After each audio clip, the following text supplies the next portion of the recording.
वहीं रूस के राष्ट्रपति पुतिन के प्रवक्ता दमित्री पेस्कोव का बहुत बड़ा बयान सामने आया है। CNN को दिए इंटरव्यू में पुतिन के प्रवक्ता ने रूस परमाणु बम के इस्तेमाल से इंकार नहीं किया है और कहा कि रूस परमाणु हथियारों के इस्तेमाल करने पर विचार करेगा। कहा जा रहा है कि पुतिन अपनी सेना को न्यूक्लियर वॉर इवैक्यूएशन ड्रिल शुरू करने का फरमान सुना चुके हैं। ये बहुत खतरनाक आदेश है क्योंकि इसका मतलब ये है कि पुतिन ने अपनी सेना से परमाणु युद्ध छिड़ने की सूरत में रूस के आम लोगों की सलामती के लिए ड्रिल करने को कहा है। ब्रिटेन की मीडिया में ये खबर छाई हुई है कि पुतिन ने अपनी सरकार में शामिल सभी मंत्रियों और अधिकारियों से ड्रिल में हिस्सा लेने को कहा है। और इतना ही नहीं, सनसनीखेज दावा तो ये भी है कि पुतिन अपने परिवार को महफूज ठिकानों पर भेज भी चुके हैं।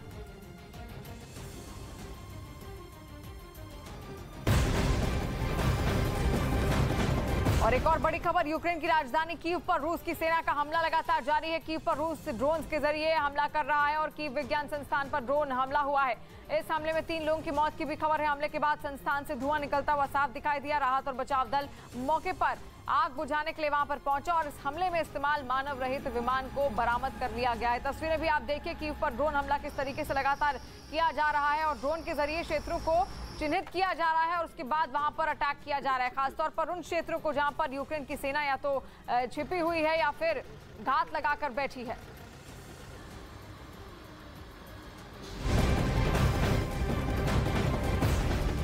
और कीव शहर में भी फायरिंग शुरू हो गई है। रिहायशी इलाकों पर रूस समर्थित लड़ाकों की ओर से रॉकेट दागे जा रहे हैं, फायरिंग की जा रही है और ये बताया जा रहा है कि रूस समर्थित चेचन लड़ाके कीव में जंग लड़ रहे हैं। तस्वीरें भी बाकायदा आप देखिए किस तरीके से लगातार एक के बाद एक गोलाबारी वहां पर की जा रही है और ये रूस के चेचन लड़ाके हैं जो अंदर भीतर तक अब पहुंच गए हैं और ऐसे में स्थितियां अब बद से बदतर होती जा रही हैं। आम नागरिक डरे सहमे हैं।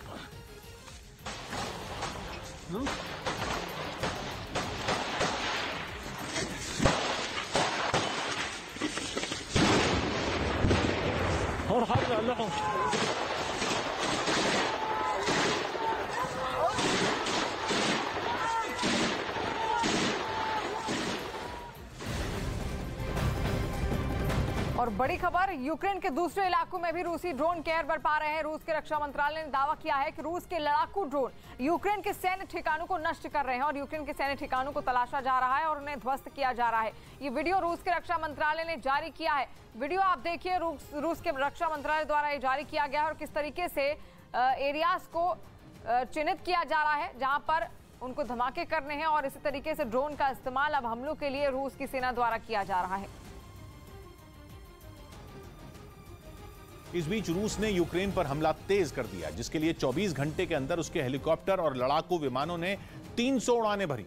दावा किया गया कि रूस ने जंगी जहाजों की एक बड़ी टीम को यूक्रेन की राजधानी कीव रवाना कर दिया, जिसका एक वीडियो भी रूस की तरफ से जारी किया गया, जिसमें रूस के जंगी जहाज यूक्रेन पर कहर बरपाने के इरादे से उड़ान भरते दिखाई दिए। घातक मिसाइलों ने उनकी ताकत में और इजाफा कर दिया।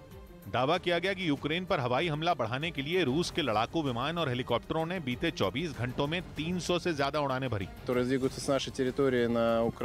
एक और वीडियो में रूसी सेना हवा के साथ ही जमीन पर भी खौफ फैलाने की तैयारी में दिखी। रूसी रक्षा मंत्रालय की तरफ से जारी इस वीडियो में कई टैंक, जंगी हेलीकॉप्टर और जवान नजर आए। साथ ही इस वीडियो के आखिर में जेड साइन भी दिखाई दिया, जिसे रूस की घातक सेना की निशानी माना जा रहा है। उधर अमेरिका ने आरोप लगाया कि काला सागर में रूस ने अपनी नौसेना बढ़ा दी।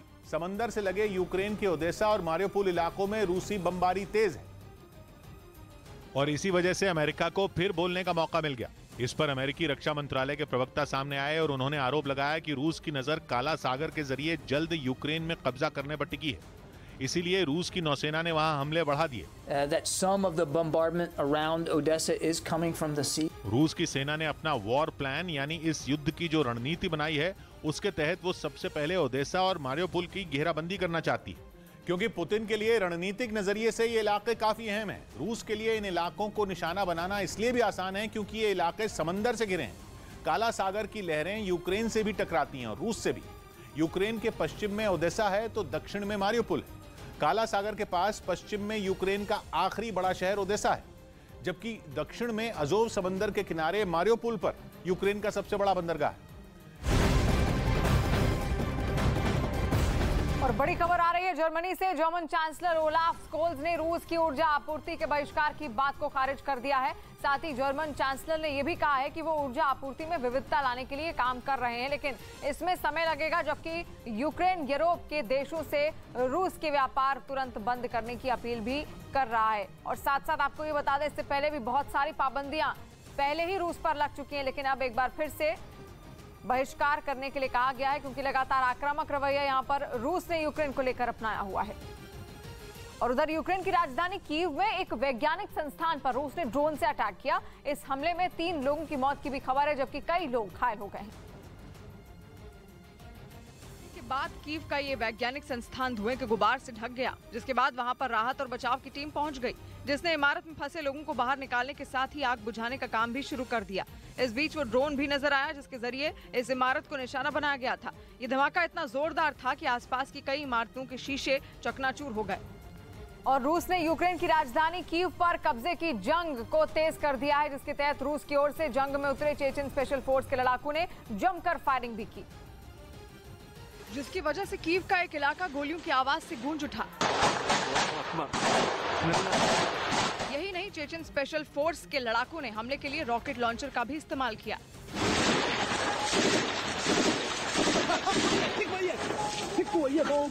ताबड़तोड़ फायरिंग के बीच ये लड़ाके एक जगह से दूसरी जगह भागते हुए दिखाई दिए।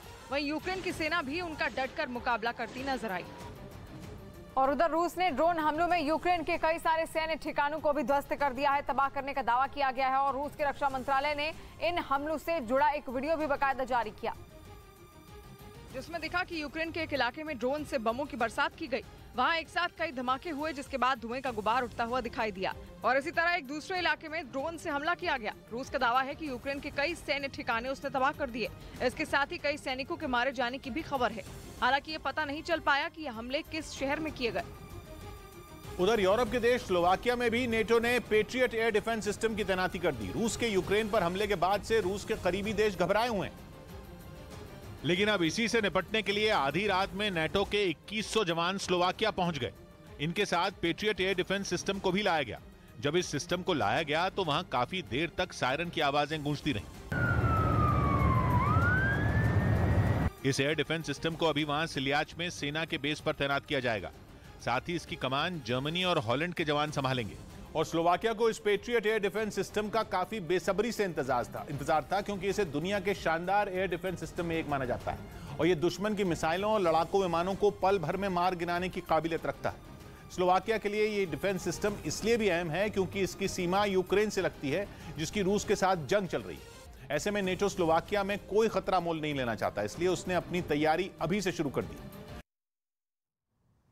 और इस वक्त की बड़ी खबर सामने आ रही है, यूक्रेन युद्ध पर एक और बड़ी खबर